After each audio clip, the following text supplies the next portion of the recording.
Bonjour chers téléspectateurs, bienvenue sur TV La Capitale, la chaîne des régions. Je suis Aura Laetitia, à présent pour vous, les titres. Yamoussoukro, 9e édition du Festival de sciences agronomiques. Toujours à Yamoussoukro, prix Ebony, les journalistes ivoiriens appelés à la responsabilité à l'approche de la présidentielle. Toumoudi, le directeur général de l'OASU face à la presse, une vision claire pour l'avenir du sport scolaire en Côte d'Ivoire. Nous nous retrouvons à Bonon où l'ONG lâche Africain Dot, le village de Salif-Kro, dans mini château d'eau.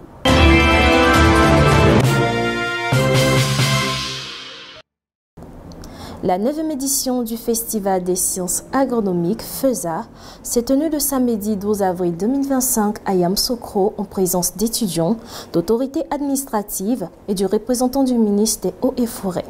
Placée sous le signe de la recherche de solutions durables, cette édition a été marquée par de nombreuses activités scientifiques, académiques et festives. À cette occasion, plusieurs promotions entrantes et sortantes ont été officiellement baptisés, le compte-rendu de Soro Estelle. Depuis plusieurs décennies, la Côte d'Ivoire s'impose comme un véritable hub économique en Afrique de l'Ouest, un statut largement porté par son secteur d'activité qui représente à lui seul près de 25% du produit intérieur brut. Dans ce contexte, l'Institut national polytechnique Félix Houphouët-Boigny INPHP, fleuron de la formation supérieure en Côte d'Ivoire, forme chaque année des cadres et experts au sein de son école supérieure d'agronomie ESA, avec pour ambition de contribuer activement à l'essor économique du pays. Ainsi, la 9e édition annuelle du Festival des sciences d'agronomie a eu lieu. L'école supérieure d'agronomie de l'INPHP joue un rôle fondamental dans la formation des cadres compétents et engagés, qui seront les artisans de cette transformation.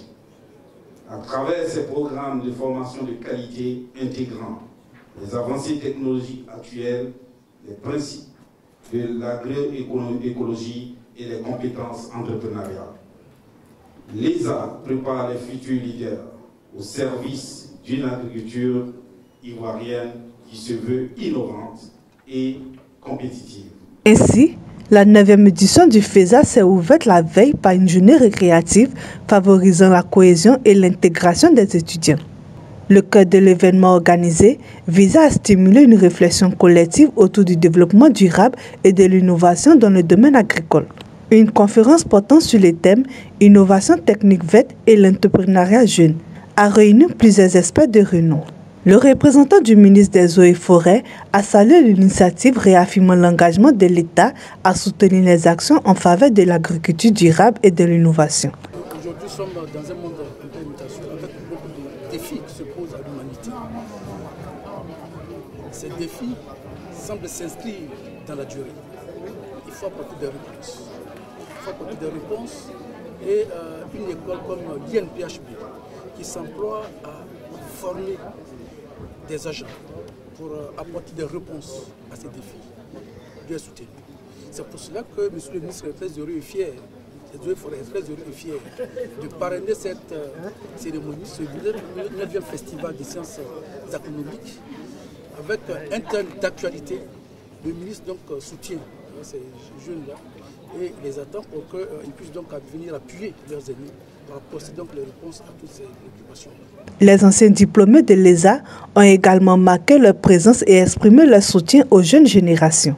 Nous pensons que c'est très important d'accompagner les jeunes qui veulent s'installer en leur donnant un renforcement en éducation financière. Je crois que nous inviter pour la promotion de nos jeunes, je crois que c'est une très bonne chose. Et je crois qu'au niveau du café cacao, on parle de l'innovation, on parle d'entrepreneuriat. Je pense que nous consommons moins notre café et notre cacao. Je crois que c'est un axe très important où il y aura beaucoup d'innovation pour la transformation. La journée s'est achevée par un dîner gala, selon une ambiance conviviale et le baptême des promotions de la 9e édition du FESA. Par la professionnalisation des exploitants et des OPA, vous les dites bienvenue à l'INPHP.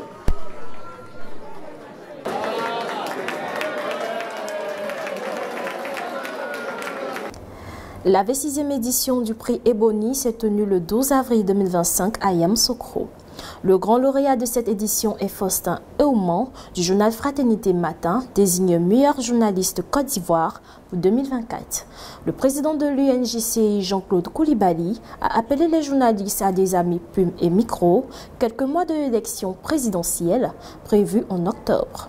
Reportage de JC Kofi, commenté par Soro Estelle. C'est dans la capitale politique ivoirienne que les professionnels des médias se sont réunis à l'occasion de la traditionnelle soirée Ebony qui célèbre chaque année les talents de la presse nationale.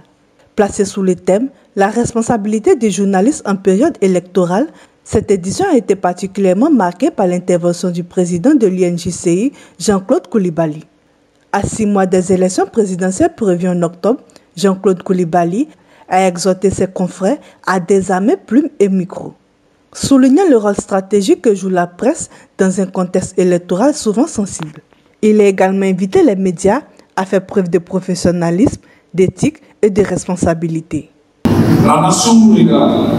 Nous ne devons pas être des miroirs, mais plutôt des agents de la paix, afin que la Côte d'Ivoire demeure dans la stabilité et continue son développement. Nous, journalistes, devons jouer ce rôle déterminant de formateur de l'esprit civique, d'éducateur des masses, d'éveilleur de conscience en ce moment où le peuple de Côte d'Ivoire a besoin de plus de quiétude, d'être rassuré et d'avoir plus de sérénité. Chers consoeurs, chers confrères, là où l'on veut s'aimer la division, pensons à l'unité nationale. Là où l'on veut s'aimer la haine, pensons à l'amour de la patrie. Le point d'orgue de la cérémonie a été la consécration de Faustin Eouman, journaliste au quotidien Fraternité Matin, sacré meilleur journaliste ivoirien de l'année 2024. Je tiens à vous dire merci à tout le monde, merci à l'UNJCI, merci à l'État de Côte d'Ivoire, merci aux partenaires du prix Ebony. Aujourd'hui c'est la consécration. Voilà, et pour cela je rends d'abord gloire à Dieu en tant que chrétien et je bénis ce jour-là. En marge de la cérémonie, les participants étaient invités à une visite de découverte de la commune d'Achewakro, mise à l'honneur cette année.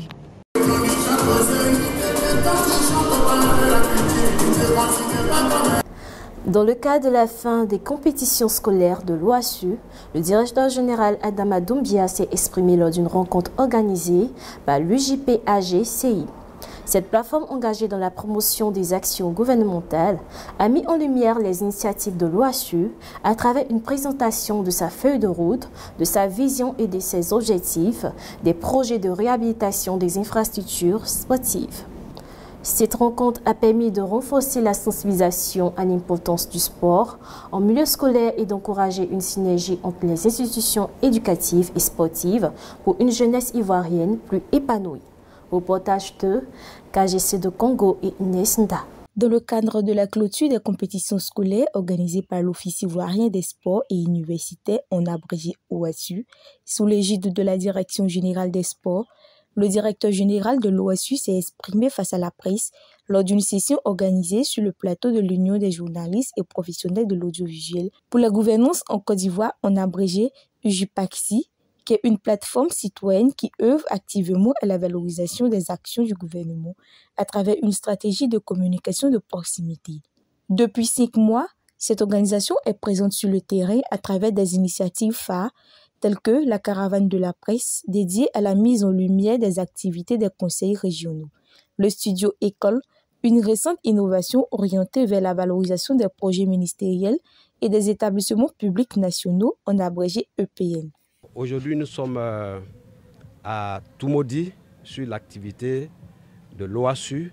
Le projet que nous lançons, c'est une plateforme que nous mettons en place pour permettre aussi aux ministères et les EPN de s'exprimer, d'avoir un cadre où ils peuvent avoir des espaces pour s'exprimer, pour présenter leurs projets, présenter leur programme.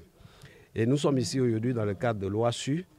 Le DG qui a été l'invité de la plateforme Studio École qui se charge de ces projets des ministères, de faire la promotion des projets des ministères et des EPN. Cette plateforme a eu aujourd'hui pour inviter le directeur général de l'OASU.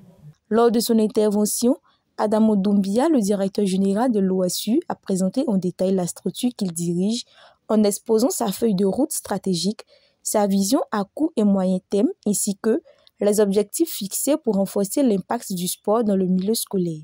Il a également mis en avant les nombreuses innovations en cours, les engagements pris en matière de réhabilitation des infrastructures sportives ainsi que le bilan des actions déjà menées sur le terrain. Puis, a ainsi partagé avec clarté et conviction les ambitions de son institution tout en réaffirmant son engagement à faire du sport un levier de cohésion, d'éducation et de développement pour la jeunesse ivoirienne. La vision, c'est celle-là, de faire en sorte que le sport en milieu scolaire puisse contribuer à la réalisation de la vision stratégique du chef de l'État de voir une Côte d'Ivoire solidaire. Pendant cette journée, tous ces élèves qui sont engagés ne seront pas dans des fumoirs, ils ne seront pas sur des routes en train d'agresser des gens et ainsi de suite. Et donc, c'est extrêmement important qu'on puisse tous faire chorus autour du sport à l'école pour qu'on puisse avancer. Donc déjà, l'année prochaine sera fortement digitalisée. Ça, nous entendons aller à fond dans la transformation digitale de l'OASU. Ensemble, vous nous direz quels sont les process et ainsi de suite. Il convient de souligner que c'est un échange qui a été particulièrement enrichissant pour les élèves que pour les professionnels présents. Il a permis de renforcer la sensibilisation à l'importance du sport dans les établissements scolaires et d'encourager une synergie d'action pour un avenir sportif inclusif. C'est dans le paisible village de Salif Kro, situé dans la sous-préfecture de Bonon, dans la région de la Marawi, que l'ONG L'Arche africaine a récemment posé ses valises. Après de longues années de souffrance dues au manque criant d'eau potable, les habitants voient enfin se réaliser un rêve longtemps nourri. L'accès à une source d'eau fiable grâce à l'importation d'un mini château d'eau. L'ouvrage hydraulique a été officiellement inauguré le mercredi 9 avril 2025 lors d'une cérémonie empreinte de reconnaissance et de ferveur en présence du préfet de région, le sous-préfet de Bonon ainsi que plusieurs cadres originaires de la localité. Reportage Soro Estelle. Vous êtes sûr qu'il y a de l'eau? Bon, on va ouvrir alors. Malgré les efforts constants du gouvernement ivoirien pour améliorer les conditions de vie des populations rurales, certaines zones restent encore confrontées à des défis majeurs, notamment en matière d'accès à l'eau potable. C'est dans ce contexte que les organisations non gouvernementales, à l'instar de l'Arche africaine, s'engagent à accompagner l'État dans la mise en œuvre des projets à fort impact social. Ainsi, le village de Salif Kro a bénéficié de soutien précieux de cette ONG avec à sa tête Nyamke Marie-Ange qui œuvre depuis plusieurs années en faveur des communautés vulnérables. Grâce à ce mini-château d'eau flambant neuf, les habitants peuvent désormais se réjouir d'avoir un accès régulier à une eau propre, réduisant considérablement les risques de maladies hydriques. Ici, on est venu pour faire un puits de forage et apporter l'eau pour tous les villageois, l'eau potable. Donc, je pense que c'est tout, on a analysé l'eau d'abord, donc elle est bonne. On a envoyé l'eau au laboratoire. Et je suis très content de cet accueil, vous êtes merveilleux. Je vous remercie tous, merci beaucoup encore. Nous remercions l'ONG de nous avoir offert cette opportunité. Merci beaucoup, on vous félicite beaucoup. Merci. À Salif Kro, ici, l'ONG est venue nous donner un château d'eau. Maintenant, nous buvons de l'eau potable. Nous leur disons merci. Le préfet des régions présent à cette cérémonie a exprimé sa gratitude envers l'ONG pour cette action salutaire. Il a également invité les habitants à faire bon usage de l'infrastructure tout en les sensibilisant à l'importance de son entretien durable. Vraiment merci. Merci parce que vous permettez à l'État de Côte d'Ivoire de faire reculer un tant soit peu les barrières du sous-développement. Ces populations ont préféré rester dans leurs plantations parce que certainement c'est ce qui les arrange. Mais ce sont des hommes et des femmes qui travaillent pour nourrir la Côte d'Ivoire et qui ont droit au minimum. Le minimum, c'est l'air et l'eau. Population, il faut prendre soin de ce forage. Ça veut dire que maintenant, il va falloir s'organiser autour de ce forage. pour que chaque fois que ça ne fonctionne pas bien, vous-même vous puissiez trouver la structure qu'il faut pour venir faire la réparation afin que nos mamans, nos enfants souffrent moins. Ne comptez plus sur quelqu'un pour dire « Ah, venez, notre pompe est gâtée, venez réparer ». Une fois qu'on a fait la pompe, maintenant l'entretien de la pompe, ça c'est vous. Pour rappel, l'Arche africaine est une organisation non gouvernementale engagée dans l'action humanitaire. Sa mission principale est de venir en aide aux populations les plus démunies en leur apportant un appui matériel, moral et structurel à travers des initiatives de développement durable dans le domaine de la santé, de l'éducation, de l'accès à l'eau et de la protection sociale.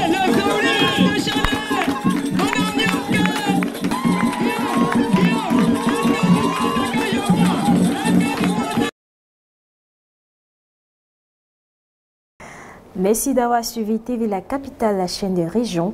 Merci de rester connecté pour une prochaine série d'informations.